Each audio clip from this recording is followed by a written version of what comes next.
अग्निपथ योजना को लेकर मचा बवाल। अग्निपथ योजना पर रक्षा मंत्री राजनाथ सिंह का बयान, कहा युवा तैयारी करें, जल्द भर्ती प्रक्रिया होगी शुरू।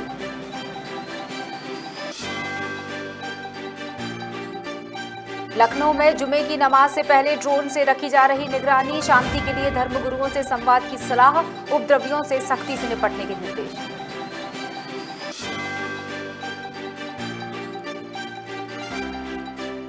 अंबिकापुर के कई वार्ड में अमृत मिशन योजना के तहत नहीं मिल पा रहा पानी, 106 करोड़ की लागत से बिछाई गई थी पाइपलाइन, रहवासियों ने दी उग्र आंदोलन की चेतावनी। अलीराजपुर में चोर गिरोह का पर्दाफाश, पुलिस ने आरोपियों से चोरी की बाइक और सरिया किया बरामद, अच्छा काम करने वाले पुलिसकर्मियों को किया जाएगा सम्मानित।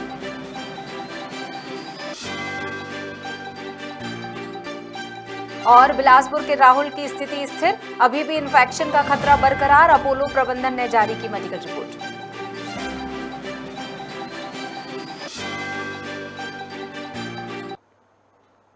नमस्कार, मैं हूं क्रांति प्रिया, आप देख रहे हैं खबर भारत। बढ़ते खबरों की तरफ। अग्निपथ योजना को लेकर युवाओं का प्रदर्शन तीसरे दिन भी जारी है। बिहार में कई जगह पर युवा सड़क पर उतरकर इस नई योजना का विरोध कर रहे हैं। इसके अलावा उत्तर प्रदेश में भी दूसरे दिन विरोध प्रदर्शन जारी है। खबर है कि शुक्रवार सुबह बलिया के रेलवे स्टेशन पर तोड़फोड़ की गई थी।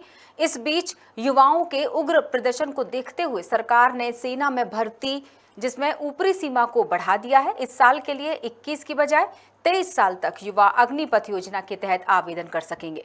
इस बीच रक्षा मंत्री राजनाथ सिंह ने कहा है कि युवा तैयारी करें, बहुत जल्द भर्ती प्रक्रिया शुरू होगी।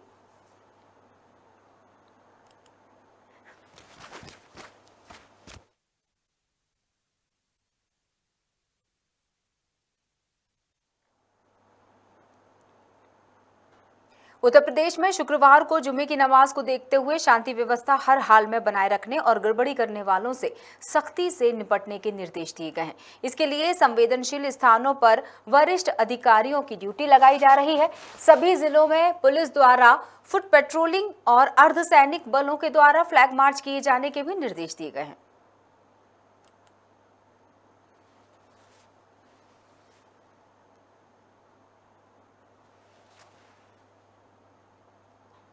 106 करोड़ की लागत से लाइन बिछाने का काम किया जा रहा है, लेकिन अब तक पर्याप्त पेयजल नहीं मिल पा रहा है। अंबिकापुर नगर निगम को केंद्र सरकार की अमृत मिशन योजना के तहत 106 करोड़ की लागत से शहर वासियों को पाइपलाइन के माध्यम से घर घर पानी पहुंचाने का लक्ष्य रखा गया था। इसको देखते हुए शहर वासियों में उत्साह भी जगा, क्योंकि 24 घंटे पानी देने की उम्मीद अंबिकापुर नगर निगम ने जगाई थी। लेकिन अंबिकापुर नगर निगम में ऐसे कई वार्ड हैं जहां अब तक पानी अमृत मिशन योजना के तहत पहुंच ही नहीं सका।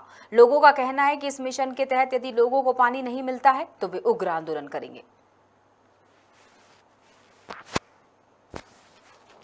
केंद्र सरकार की जो जल अमृत मिशन योजना है, जिससे पूरे नगर को जलावर्धन योजना के माध्यम से सब पानी सप्लाई 24 घंटे देना है, ये जो योजना हम लोगों के कार्यकाल के समय प्रोजेक्ट बना के शुरुआत की गई थी, जो पिछले कांग्रेस के समय में जो इनका नगर निगम में कार्यकाल उस समय शुरू हुआ है ये, और इसमें लगभग 1 अरब 6 करोड़ रुपए की स्वीकृति मिली थी केंद्र सरकार से, जिसमें पुराने पाइपलाइनों को बदलना था। पुराने पीवीसी पाइपलाइन है और एसएबी पाइपलाइन है जो बहुत पहले लगे हुए थे, इनको हटा के डीआई पाइपलाइन डाल के और अन्य क्षेत्रों में जहां पाइपलाइन नहीं है उसको बिछा के इसको शुरू करना था।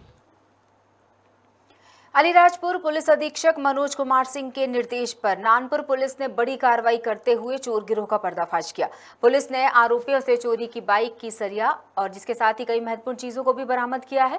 पुलिस अधीक्षक मनोज कुमार सिंह ने अच्छे काम करने वाले पुलिसकर्मियों को सम्मानित करने की बात कही है। चोरी की घटनाओं पर नियंत्रण रखने के लिए सबने निर्देश दिए थे। इसी थाना नानपुर द्वारा दिनांक 15 से 22 को खट्टाली रोड वाहनों की चेकिंग के दौरान एक संदिग्ध ट्रक मिला, जिसे पकड़कर उससे जो ड्राइवर वगैरह थे उससे सख्ती से पूछताछ करने पर जिसमें एक सचिन और एक विजय नाम के व्यक्ति जो प्रसिद्ध रहने वाले उससे सख्ती से पूछताछ करने पर ट्रक चोरी का चलाना बताया। खबर बिलासपुर से, जहां बोरवेल में फंसे राहुल को 104 घंटे की मशक्कत के बाद आखिरकार सुरक्षित निकाल लिया गया था, लेकिन इसकी स्थिति भी अभी स्थिर बनी हुई है। आपको बता दें, राहुल के ब्लड में अभी भी इन्फेक्शन बताया गया है। बैक्टीरियल इन्फेक्शन की रिपोर्ट कल मिलेगी। अपोलो प्रबंधन ने राहुल की मेडिकल रिपोर्ट जारी की है।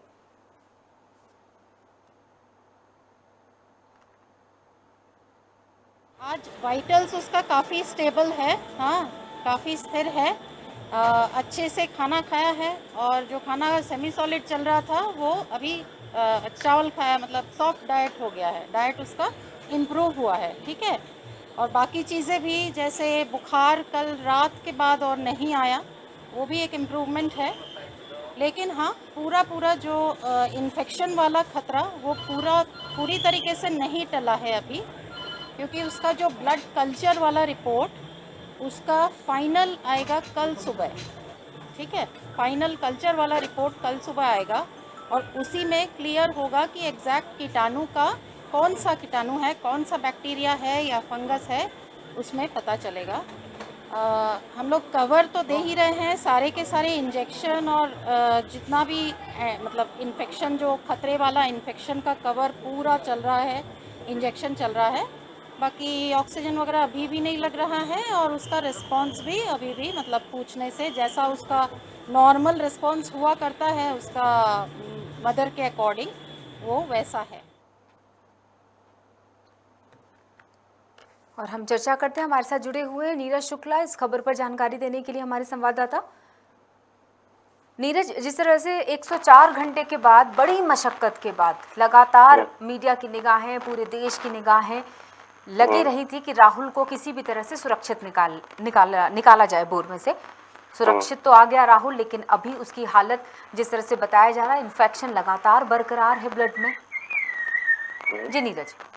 जी, जैसा कि आप जानते हैं, आपको बता दें कि जांजगीर के पेहरी गांव में बोरवेल के 60 फीट से निकालकर अपोलो अस्पताल पहुंचा गया राहुल अभी खतरे से बाहर नहीं है। डॉक्टरों का कहना है कि राहुल का जीवन बचाने के लिए अभी 80% रेस्क्यू तो कर दिया गया है, लेकिन अभी 20% अभी भी बाकी है। राहुल के हाथ पैर में अकड़न, फिजियोथेरेपी चल रही है अभी। डॉक्टरों का कहना है राहुल को स्वास्थ्य करने में डॉक्टरों के साथ साथ फिजियोथेरेपिस्ट की भी भूमिका अहम मानी जा रही है। एक छोटे से गड्ढे में 104 घंटे रहने के कारण राहुल का शरीर, हाथ पैर पूरी तरह अकड़ चुके हैं। मसल इंजरी भी है। फिजियोथेरेपी की टीम उसे लगातार फिजियोथेरेपी दे भी रही है। और आपको बता दें कि राहुल के सीने व पेट में जख्म भी हैं, इसलिए उसे पट्टियों से ढांका गया है। जी नीरज, क्या परिजनों का क्या कहना है, अब उनकी स्थिति कैसी है? क्योंकि जिस वक्त राहुल बोर में था, फंसा हुआ था, लगातार उसकी मां की तबीयत बिगड़ती चली जा रही थी और अब एक खुशखबरी तो है कि राहुल वापस आ चुका है, लेकिन अब परिजनों का, बहुत बड़ी बात है, बहुत बड़ा रेस्क्यू ऑपरेशन था ये, राहुल को निकाल लिया गया है 104 घंटे की बड़ी कड़ी मशक्कत के बाद। प्रशासन ने उसे अच्छे से निकाल लिया है और परिजनों का कहना यही, परिजनों ने भी यही सिर्फ हमारे जो छत्तीसगढ़ के मुख्यमंत्री, उनका बहुत ही हृदय से आभार व्यक्त किया है परिजनों ने, और जितनी भी टीम लगी हुई उन सभी को एकदम बहुत दिल से धन्यवाद कहते हैं उनके परिजन। जी बिल्कुल। नीरज, आप बने रहिएगा, एक और बिलासपुर की महत्वपूर्ण खबर है, आपके द्वारा भेजी गई है और उस पर भी हम चर्चा करना चाहेंगे। पहले दर्शकों के साथ शेयर करते हैं उस खबर को कि पुलिस विभाग में नौकरी लगाने वाले दलाल सक्रिय नजर आ रहे हैं। दलाल आम लोगों से नौकरी लगाने के नाम पर लाखों की धोखाधड़ी करते हैं। इसका खुलासा उस वक्त हुआ जब पीयूष प्रजापति फर्जी नियुक्ति पत्र लेकर ज्वाइनिंग के लिए एसपी ऑफिस पहुंचते हैं। वहीं स्थापना प्रभारी को दस्तावेज फर्जी लगते हैं और इसके बाद स्थापना प्रभारी जो है आरोपी के खिलाफ सिविल लाइन में रिपोर्ट दर्ज करवाते हैं और जिसके बाद पुलिस छानबीन शुरू करती है। इसमें 3 लोगों के नाम सामने आ चुके हैं। अब तक पुलिस ने आरोपियों को न्यायिक रिमांड पर भेज दिया है। और हमारे साथ लगातार नीरज जुड़े हुए हैं। नीरज, क्या कहना चाहेंगे, कौन है वो लोग जिनसे पीयूष के साथ भी धोखाधड़ी हुई है और ऐसे कितने लोग शामिल हैं इसमें जो धोखाधड़ी का शिकार हो चुके हैं? ये जो है, ये एक कांस्टेबल है पंकज शुक्ला करके, ये और इसके द्वारा कई लोगों से एसआई की फर्जी नियुक्ति करने पर बहुत सारे लोगों को धोखाधड़ी किया गया है और अभी इससे 8 लाख रुपए वसूला गया है पुलिस के द्वारा, सिविल लाइन पुलिस के द्वारा 8 लाख रुपए वसूला गया है। और अभी सिविल लाइन पुलिस का कहना ये है कि अभी इसके लैपटॉप की और भी जांच चल रही है, तो इससे और भी जो ये जैसे सिविल लाइन पुलिस ने हमें बताया कि इसका कोरिया बैकुंठपुर जिले के लोगों से भी इसने करोड़ों रुपए ऐंठे हैं, ये एसआई की नौकरी लगवाने के लिए, फर्जी नियुक्ति दिलाने के लिए। तो इसके लैपटॉप की अभी जांच की जा रही है, जिसमें सिविल लाइन पुलिस ने हमें बताया है कि हो सकता है कि इससे और भी बड़ा खुलासा नहीं हो, और भी करोड़ों रुपए के ये फर्जीवाड़े में जिसमें ये जो कांस्टेबल है इसने और लोगों से भी करीब करोड़ों रुपए ले रखे हैं नौकरी लगाने के एवज में। अभी सिविल लाइन पुलिस इसमें और कंटिन्यू जांच कर रही है। जी नीरज, बिल्कुल, बहुत बहुत शुक्रिया नीरज जुड़कर तमाम जानकारियों के लिए। 420 करने वालों को सिविल लाइन पुलिस के द्वारा गिरफ्तार किया गया है। इसमें सर्वप्रथम पुलिस में क्लरिकल पद होता है ASI-M का, उसमें भर्ती के नाम पर एक व्यक्ति जो है अपनी नियुक्ति पत्र लेने पुलिस अधीक्षक कार्यालय पहुंचा था, जिस पर हमारे स्थापना शाखा के जो क्लर्क हैं उन्होंने संज्ञान लिया और इसकी जानकारी दी कि ऐसा भर्ती होता नहीं है, फर्जी रूप से आए हैं। तब जो है सिविल लाइन थाने में जांच शुरू की और इसमें जांच में जो है पूरे उनके गिरोह के बारे में पता चला, जिसमें एक पुलिस लाइन में पदस्थ आरक्षक है पंकज शुक्ला, वह भी शामिल था, और एक निगम कर्मी है और एक पार्षद है। इनको चारों को गिरफ्तार किया गया है। 420, 467, 68, 70 और 120 बी के तहत अपराध पंजीबद्ध किया गया है। इनके कब्जे से जो है, जो उस व्यक्ति से पैसे लिए गए थे वो 8 लाख रुपए, इनके 8 मोबाइल, 2 लैपटॉप और जो प्रिंटर स्कैनर था जिससे नियुक्ति पत्र बनाया गया था। और जैसा कि आपने सुना, आपको खबर भी बता देते हैं कि अग्निपथ योजना को लेकर दरअसल भिंड में युवाओं में आक्रोश देखने को मिला, जिसकी जानकारी दे रहे थे प्रबंधन। भिंड पुलिस प्रशासन ने विशेष अपील भी की। आपने सुना होगा कि सभी युवा ऐसा कोई कृत्य ना करे, वो कहते नजर आए। जिला पुलिस प्रशासन को कार्रवाई करनी पड़े, उन्होंने कहा कि ऐसा कोई मौका आप ना दें। उन्होंने आगे ये बात भी जोड़ दी है कि अगर युवा लापरवाही करेंगे तो पुलिस सख्त कदम उठाने के लिए बाध्य होगी। साथ ही पुलिस ने चेतावनी दी है कि उपद्रवी छात्र किसी भी सरकारी नौकरी में प्रवेश नहीं पा सकेंगे।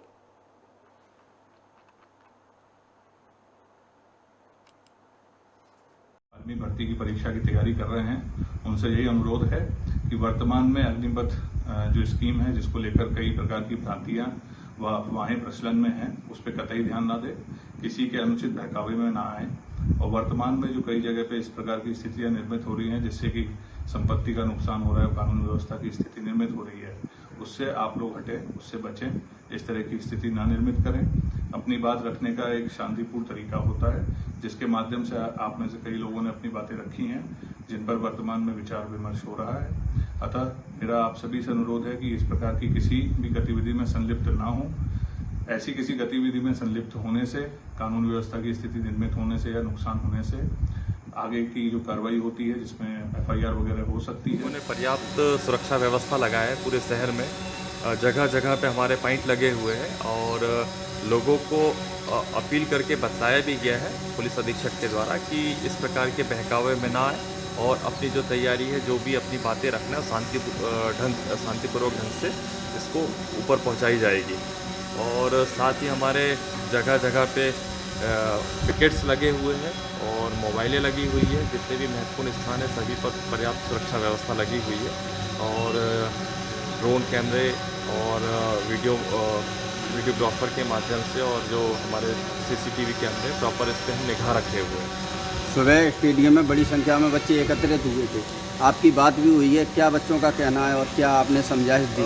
बच्चे जो सुबह यहाँ पर फिजिकल का टेस्ट अपना जो करने के लिए आते हैं मॉर्निंग में रोज, तो उनसे चर्चा हुई है। उनको बताया गया है कि आपकी जो भी समस्या है, जो भी आपकी मांगे हैं, आप जो भी हमारा ऊपर जो वरिष्ठ स्तर पे इसको पहुँचाया जाएगा। आप अपनी मांग रखिएगा और अपनी पर्टिकुलर तैयारी करिए।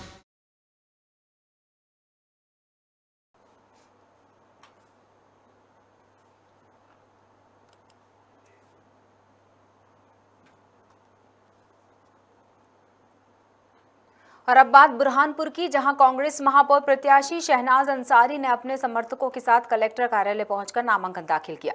दरअसल बुरहानपुर नगरीय निकाय चुनाव में कांग्रेस से अधिकृत उम्मीदवार शहनाज अंसारी को बनाया गया है और इस बार कांग्रेस के द्वारा मुस्लिम कार्ड खेलकर नगर निगम परिषद में काबिज होने के लिए प्रयास भी किए जा रहे हैं। इसी के चलते महापौर प्रत्याशी शहनाज अंसारी ने कलेक्टर कार्यालय में अपना नामांकन दाखिल किया। इस अवसर पर बड़ी संख्या में कांग्रेस के पदाधिकारी और कार्यकर्ता मौजूद रहे। शहनाज अंसारी ने कहा कि मैं सभी कांग्रेस के वरिष्ठ नेताओं का आभार व्यक्त करती हूं, जिस तरह से मुझ पर उन्होंने विश्वास जताया है। पहले तो मैं सब अपने जितने भी वरिष्ठ नेताएं हैं मैं उन सबसे आभारी हूँ कि उन्होंने मेरा साथ दिया और मैं इस चुनाव के जीत पर विकास का एकदम खरीद हूँ। गाड़ावारा तहसील के अंतर्गत साईखेड़ा थाने में त्रिस्तरीय चुनाव को देखते हुए बैठक रखी गई। थाना प्रभारी गौरव नेमा ने ग्रामों में शांति व्यवस्था बनाई रखी। इसको लेकर ग्राम कोटवारों के साथ बैठक की है ताकि इस व्यवस्था को लगातार सुचारू रूप से रखा जा सके, जिसमें कोटवारों को दिशा निर्देश भी दिए गए, सहयोग की मांग भी की गई। कोटवारों से कहा गया है कि ग्रामों में नजर रखें, कोई भी शासन के नियमों से छेड़छाड़ करता नजर आए तो सूचना दें। हम सभी को शांतिपूर्वक चुनाव कराना है। आज हम नरसिंहपुर जिला गाड़ावारा तहसील के अंतर्गत नगर साईखेड़ा में आज जो नगर साईखेड़ा का थाना है वहाँ पर आए हुए आप देख सकते हैं नगर साईखेड़ा थाने में थाना प्रभारी श्री गौरव नेमा द्वारा आज जो ग्राम कोटवार होते हैं उनकी एक सामूहिक बैठक ली गई है। उनको दिशा निर्देश दिए गए हैं कि शांतिपूर्वक चुनाव कराना है, कहीं भी कोई परेशानी होती है तो आपके द्वारा ही पुलिस प्रशासन को सूचना देना है, जिससे पुलिस प्रशासन अगर बिगड़ी व्यवस्था है तो उस पर सुधार कर पाए। हम आपको बता दें नरसिंहपुर जिला गाड़ावारा तहसील के अंतर्गत नगर साईखेड़ा थाने में थाना प्रभारी श्री गौरव नेमा द्वारा आज एक जो ग्राम कोटवार है, समस्त ग्रामों के जो ग्राम पंचायतों के कोटवार हैं उनको बुलाकर आज साईखेड़ा थाने में एक बैठक यहाँ पर की गई थी और चुनाव को लेकर जो त्रिस्तरीय जो चुनाव चल रहे हैं उनको लेकर एक बैठक थी। बैठक में कोटवारों को दिशा निर्देश दिए गए हैं। ग्राम की सुरक्षा व्यवस्था को लिए आपको आगे रहना है, कहीं भी अगर बिगड़ती व्यवस्था है तो पुलिस साईखेड़ा थाने को सूचना करना है। इसी को लेकर आज थाना प्रभारी श्री गौरव नेमा ने एक बैठक की है। खबर भारत की टीम से मैं विनोद चौकसी। बड़वा नगरीय निकाय चुनाव में नामांकन के लिए अभी तक 12 फॉर्म जमा किए गए हैं। अभी तक दोनों पार्टियों ने प्रत्याशियों की अधिकृत सूची जारी नहीं की गई है, जिसके बावजूद दावेदार केंद्र पर नामांकन फॉर्म जमा करने पहुंचने लगे हैं। रिटर्निंग अधिकारी एसडीएम अनुकूल जैन को उम्मीदवारों ने फॉर्म जमा करवाए। कांग्रेस के प्रमुख एवं वरिष्ठ नेताओं ने शुभ मुहूर्त देखकर अपना तो कुछ ने अपनी पत्नियों का नामांकन भरा। वहीं भाजपा की अभी तक लिस्ट जारी ही नहीं हुई। आज जो है 12 फॉर्म जमा हुए हैं और कल तक जो थे वो 1 फॉर्म जमा हुआ था। इस प्रकार कुल 13 फॉर्म अभी जमा हुए हैं। 18 तारीख तक फॉर्म अभी जमा होंगे, उसके बाद में फिर 20 तारीख को समीक्षा होगी और 22 तारीख को जो है अभ्यर्थी वापसी और प्रतीक आवंटन की कार्रवाई होगी। जहां एक और सरकार मजदूरों के लिए मनरेगा योजनाएं चला रही है तो धरातल पर इसकी तस्वीर कुछ और ही नजर आती है। मामला इस बार खरगोन जिले का है, जहां मजदूरों का हक छीना जा रहा है। मजदूरों की जगह मशीनों से मनरेगा का काम करवाया जा रहा है। बता दें कसरावत तहसील के ग्राम पंचायत बड़गांव में सचिव के द्वारा सरकार की जन कल्याणकारी योजनाओं से साफ खिलवाड़ किया जा रहा है। सचिव को जांच पड़ताल का भी कोई भय नहीं है, क्योंकि इन क्षेत्रों पर अधिकारी भी ध्यान नहीं देते। देखने वाली बात यह है कि मामला सामने आने के बाद जिम्मेदार अधिकारी क्या कार्रवाई करते हैं।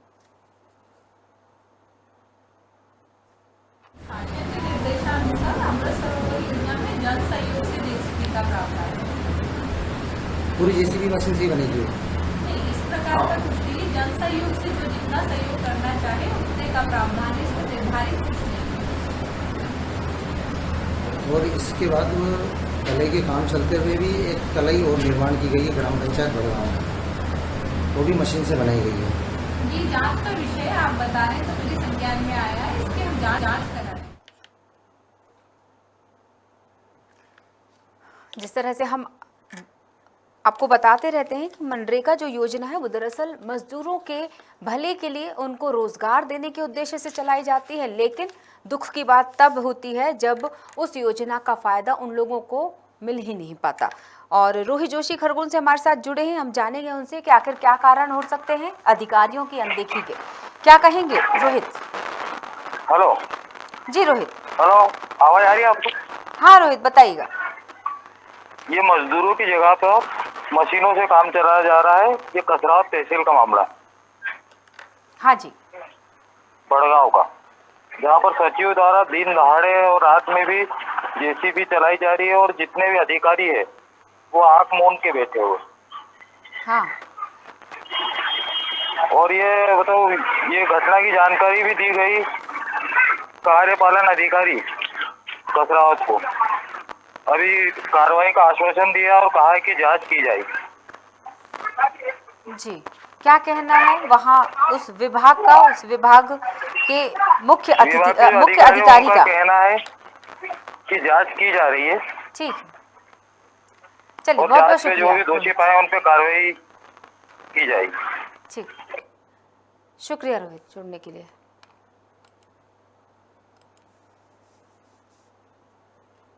बुरहानपुर में कांग्रेस जिला अध्यक्ष अजय रघुवंशी ने कलेक्टर कार्यालय पहुंचकर राष्ट्रपति के नाम ज्ञापन सौंपा और कांग्रेस नेता राहुल गांधी को ईडी द्वारा जानबूझकर फंसाने का आरोप भी लगाया। अजय रघुवंशी ने कहा है कि जिस प्रकार दिल्ली में ईडी के द्वारा कांग्रेस के राष्ट्रीय नेता राहुल गांधी को परेशान किया जा रहा है, गलत मामलों में फंसाने का काम किया जा रहा है, हम इसका विरोध करते हैं। इस प्रकार कांग्रेस के दिल्ली में स्थित राष्ट्रीय कार्यालय पर पुलिस ने पहुंचकर वहां कार्य करने वाले मजदूरों और कर्मचारियों पर लाठियां बरसाई, जिससे कई घायल हो गए और कई तो गंभीर रूप से अस्पताल में भर्ती हैं। इस पर रोक लगाई जाए, अन्यथा पूरे देश में आंदोलन किया जाएगा, चक्काजाम किया जाएगा। राहुल गांधी जी को लगातार ईडी के द्वारा लोकतंत्र का गला घोटने का काम मोदी सरकार कर रही है। हिटलर शाही करके राहुल गांधी जी को रात दिन जो परेशान किया जा रहा है, और उसके बावजूद भी कल हमारे राष्ट्रीय कार्यालय पर एआईसीसी पर जो कर्मचारी वहाँ जो काम करते हैं वो जब वहाँ गए तो पुलिस ने उन पर लाठियाँ बरसाई, जो कि लोकतंत्र का, संवैधानिक अधिकारों का पूर्ण रूप से हनन है। और इसके विरोध में आज हम कांग्रेस जन राष्ट्रपति महोदय से, राज्यपाल महोदय से मांग करते हैं कि सरकारी संस्थाओं का दुरुपयोग बंद कर लोकतंत्र की हत्या ना की जाए, हिटलरशाही बंद की जाए, और हमारे जो एआईसीसी कर्मचारी और जो हमारे राष्ट्रीय अध्यक्ष राहुल गांधी को परेशान किया जा रहा है वो तुरंत बंद हो। और जाने से पहले अब वक्त खास खबर बताने का। आज का दिन किस मायने में खास है? भारत की वीर रानी लक्ष्मीबाई की आज जयंती है। रानी लक्ष्मीबाई सिर्फ भारत ही नहीं बल्कि पूरी दुनिया में अपनी बहादुरी के लिए जानी जाती हैं। लक्ष्मीबाई के बचपन का नाम मणिकर्णिका था, लेकिन प्यार से सभी उन्हें मन्नू कहा करते थे। उनकी माँ का नाम भागीरथी बाई और पिता का नाम मोरोपंत तांबे था। उनके पिता मराठी थे और मराठा बाजीराव की सेवा में थे। माता भागीरथी बाई एक सुसंस्कृत, बुद्धिमान और धर्मनिष्ठ स्वभाव की महिला थी। जब लक्ष्मीबाई 4 साल की थी तब उनकी मां का देहांत हो गया। अब जब घर में मनु की देखभाल के लिए कोई नहीं था तो पिता मनु को अपने साथ पेशवा बाजीराव द्वितीय के दरबार में ले जाने लगे, जहां चंचल और सुंदर मनु को सभी प्यार से छबीली कहकर बुलाते। मनु ने बचपन में शास्त्रों की शिक्षा के साथ शस्त्र की शिक्षा भी ली। सन 1842 में उनका विवाह झांसी के मराठा शासित राजा गंगाधर राव निवालकर के साथ हुआ और वे तब से झांसी की रानी कहलाने लगी। विवाह के बाद उनका नाम लक्ष्मीबाई रखा गया। सितंबर 1851 में रानी लक्ष्मीबाई ने एक पुत्र को जन्म दिया, लेकिन 4 महीने बाद ही उसकी मृत्यु भी हो गई। सन 1853 में राजा गंगाधर राव का स्वास्थ्य बहुत ज़्यादा बिगड़ जाने पर उन्हें दत्तक पुत्र लेने की सलाह दी गई। पुत्र गोद लेने के बाद 21 नवंबर 1853 को राजा गंगाधर राव की भी मृत्यु हो गई। दत्तक पुत्र का नाम दामोदर राव रखा गया था।